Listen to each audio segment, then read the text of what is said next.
John Lusk here of Lusk Archery Adventures, serious testing for successful hunting. I'm fired up to do another Broadhead battle tonight. And this one's going to be a little different than others because I'm not going to be comparing one company's head to another company's head per se, not one model to another model per se, but I'm going to be comparing one Broadhead style to another Broadhead style, and that is Single Bevel versus Double Bevel. I've been wanting to do this one for a while. There is so much debate over the years about which one is actually better. Even when you go back in history and you look at some native peoples throughout the world, you see that chiseled out of stone, there are single bevel broadheads and there are also double bevel broadheads. So even back then, there was people kind of going, no, single bevel, and others going, no, double bevel. Overall, the benefit that's in theory of a single bevel is that because it's a certain thickness, and they have to be a certain thickness for this to work, and because they're just kind of edged on one side like that, as the arrow is already spinning in flight due to the fletching, when it encounters resistance or a tough medium like an animal or animal hide or bone, whatever, as it penetrates in, it forces the arrow to rotate even more. So there's not only a forward force, but there's also a rotational force. And what that does in bone is it pries the bone apart. So it's going in like that and it pries it apart. And bone is a lot like a board in that it's grained, and so it splits when it's pried apart like that. And when it's pried apart and it splits, then that allows the whole rest of the arrow and the shaft to penetrate freely without it rubbing at all on the bone itself. That's the theory. Then they also say that for internal damage, aside from a bone,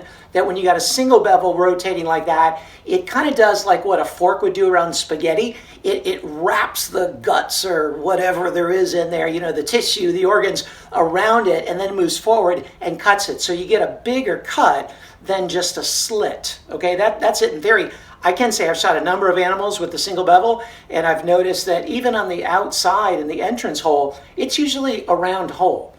It's not a slit, it's a round hole because the arrow's spinning so much and it just rotates like that and cuts a hole. Then the internal devastation is tremendous because of the way it cuts the organs. Now, with a double bevel, what the theory is that, well, it doesn't have to be as thick as a single bevel.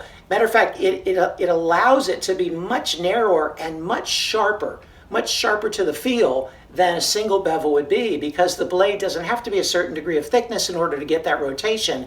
And so it can be very, very sharp, and without having to worry about any rotational force, it can just cut right through and penetrate really deeply. So those are the two schools of thought about it. Both of them are awesome. I've killed a lot of animals with both.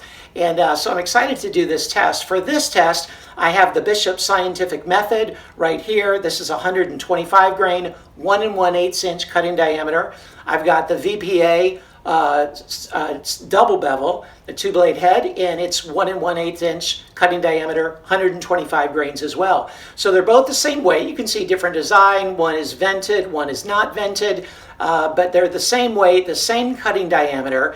And then they're different thicknesses, I should note too, like I referenced earlier, that the Bishop, I believe, is 0.070 inches thick, whereas the VPA is 0.050 inches thick. So there's quite a bit more thickness there, about 40% thicker. And so in terms of penetration, you would think that would impede penetration, but we're going to see. Let's see how they do. We're going to shoot it through my kind of classic rubber foam layer on the outside, kind of like hide, and then through MDF. I got a couple of layers of 1/2 inch MDF. Now it'd be interesting to see how they penetrate in that. The single bevel is not really going to be able to rotate so much in that MDF. It's not going to be able to pry it apart. There's not going to be any splitting that takes place. So it'll be interesting to see if it penetrates as well. I wouldn't expect it to, but we'll see if it penetrates as well as the double bevel, with it being thinner and sharper in that sense. I would expect through MDF it's going to penetrate better. Then we're going to look at an elk scapula. And typically, if you followed my videos, I don't like to test on animal parts because they can tend to be inconsistent in geometry and in density and so forth. But for this purpose, since breaching bone is a big issue, and you're using a 2-blade because you're hunting typically big animals, you want to breach bone, I thought I'd get some elk scapulas and see how they did in terms of penetration on an elk scapula. So let's see how these two great heads fare. First, the Bishop Single Bevel. Now the VPA Double Bevel. So here you can see the penetration looks almost identical. That's really interesting. And then there into the final board, they both blew through the first board. We'll pull them apart here and look at these holes. And then into the second board, it's hard to really see there because the double bevel is rotated a little bit differently than the single bevel. We come around the back, and they both poked through the back. Let's pull them apart and see a little bit more closely. The entrance holes of the two. And you can see here is the single bevel. And you can notice it has a little bit of that offset blade, like that S cut, as they call it. A little bit wider of a cut there. The blades are thicker. Here's the slit, the classic slit of the double bevel. And then here you can see the, the first board. Here you can see the first board. This was the single bevel, and you see that it cut, again, there's kind of that S cut where it made kind of like took a chunk out of there, whereas you see this clean slit with the single bevel. And then on the back of it, this is where they both penetrated through. This is the hole of the single bevel, and this is the hole of the double bevel. So you can just kind of see they're both actually really comparable there, very similar. And then in terms of the heads and their penetration, this is a good view. I mean, it is almost identical. Those are the two heads. On the right is the single bevel, and on the left is the double bevel. And so they're very, very similar. Now to add some more realism, I've got an elk scapula loaded up there, and I'm going to shoot the single bevel through it and then the double bevel. First, the single bevel.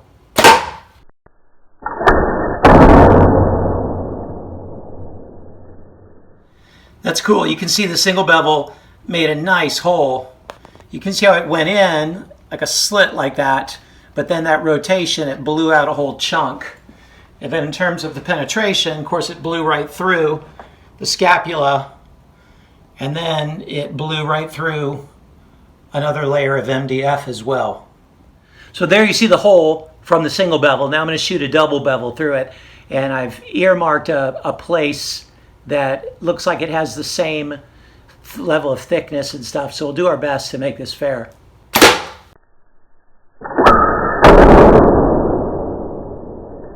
It's cool to see this. Here's the double bevel. Made a nice cut right through it. You compare it to the single bevel where it made that hole, and that's what a single bevel is designed to do in bone. Let's see if we look at the back. Penetrated through, not quite as far as the single bevel did, but still blew right through the back of that board. This is a great demonstration of what the theory behind a single bevel is. So you see that hole that the single bevel made, and how because of the rotation it just blew a chunk out of it, allowing the shaft to slide freely through that bone.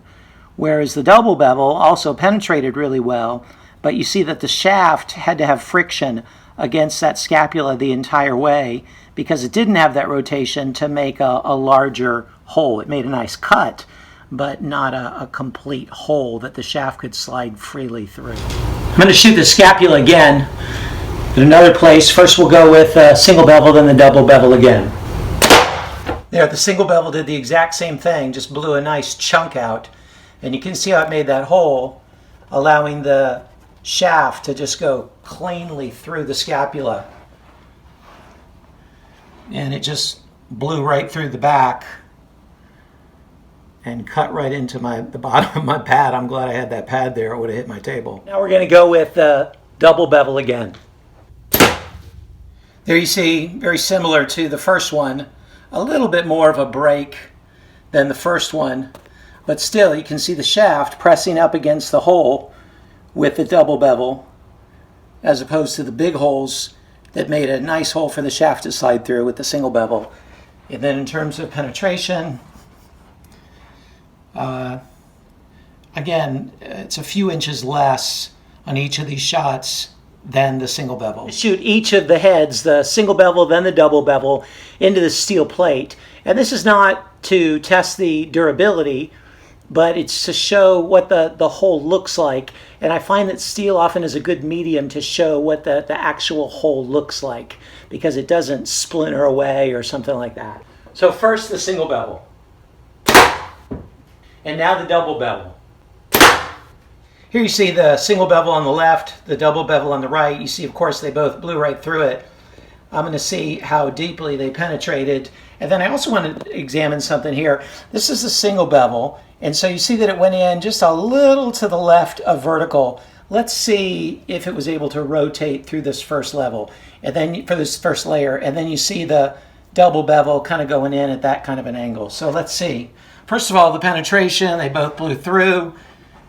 The single bevel penetrated, about 1.5 inches, 2 inches further than the double bevel did.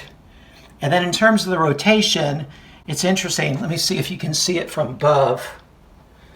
Yeah, it's kind of dark down there, but you can kind of see it. It actually rotated quite a bit. So it went in a little bit to the left of vertical, and it came out a bit to the right of vertical. So it rotated, probably about 30 degrees or so, just through the steel plate and through that one layer of MDF. Now I pulled the arrows out, and I'm examining the steel plate here, and I flipped it over because the light and the angle, you can see it better.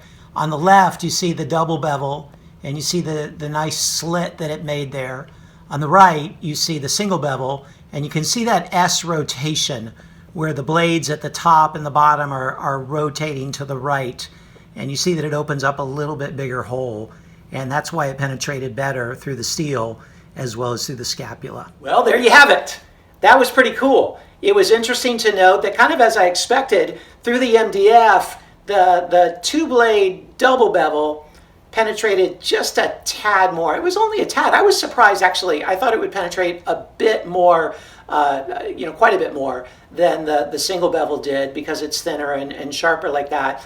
But then through the scapula, that was really interesting, because through the scapula, man, the single bevel did as advertised. It made like it took a chunk out of it and allowed the shaft to just flow right through it, and that's why it penetrated further. Whereas the double bevel made like kind of like a slit. And then through the steel, they were relatively similar, but you could see that S cut in the rotating blades with the single bevel. I thought it was cool to see that outline of that. But both great heads. I don't know if this settles any debate, but maybe it helps you get a few more data points to select a good broadhead for your hunting purposes.